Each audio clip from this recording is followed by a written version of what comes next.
This past week has been a good one. I spent time in the workshop, drank a lot of tea, and slowly began to settle into the space.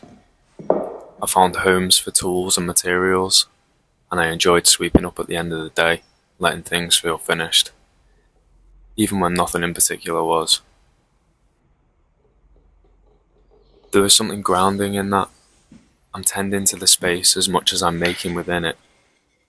It reminded me that before anything else, I'm learning how to be there. This week has allowed me to start noticing how it feels to work in my own way.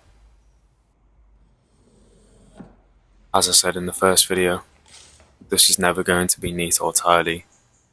There was always going to be a mix of good and bad. And I'm beginning to see that as a strength rather than a problem. Even when things are going well, I've noticed there are still thoughts and feelings that try to pull me away. Doubt, urgency, the temptation to chase output. Noticing that early feels important because when things aren't going well, those same feelings can be stronger. This week felt like a chance to practice meeting them without being taken over.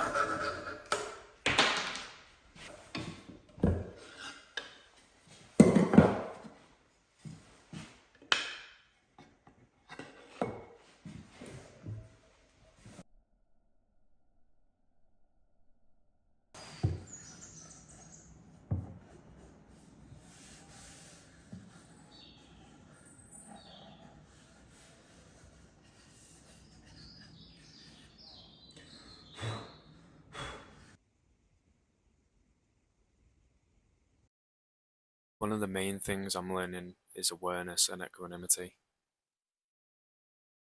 I'm aware when things aren't going too well. I'm also aware when things are going really well.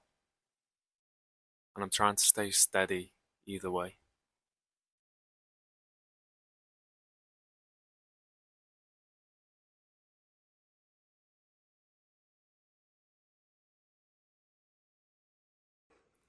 Not carried off by the highs and not flattened by the lows.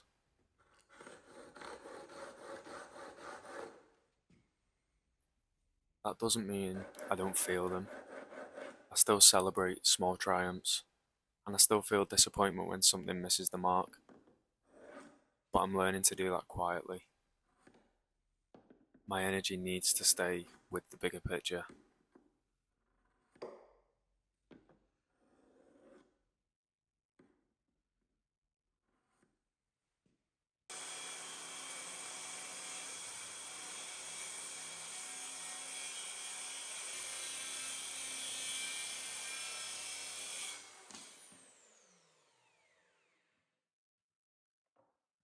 When it comes to success, to use a cliche, it really will be me against myself.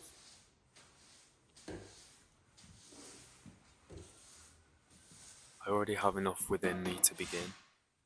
Not complete craft skill yet, not mastery, but enough awareness.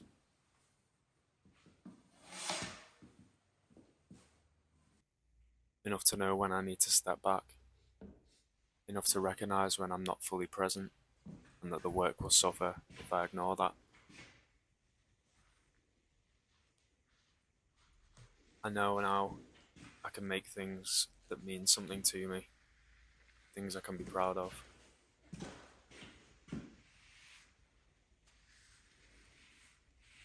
The real work is learning how to orientate myself to the changing rhythms of the day, listening to the material, listening to my own attention, following that conversation honestly.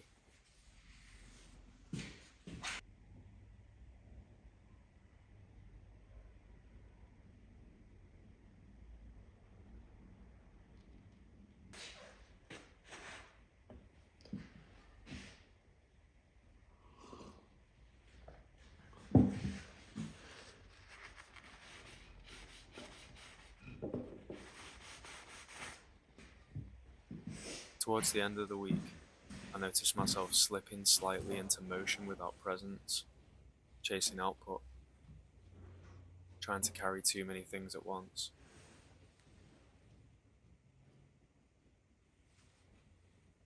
When I stepped back, the difference was clear. What I made wasn't terrible, but it wasn't alive either. And that distinction matters to me.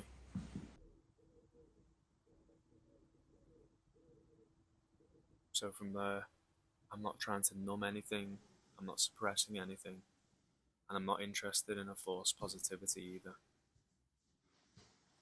I see the rise, I see the fall, and I'm learning to not let either hijack the whole.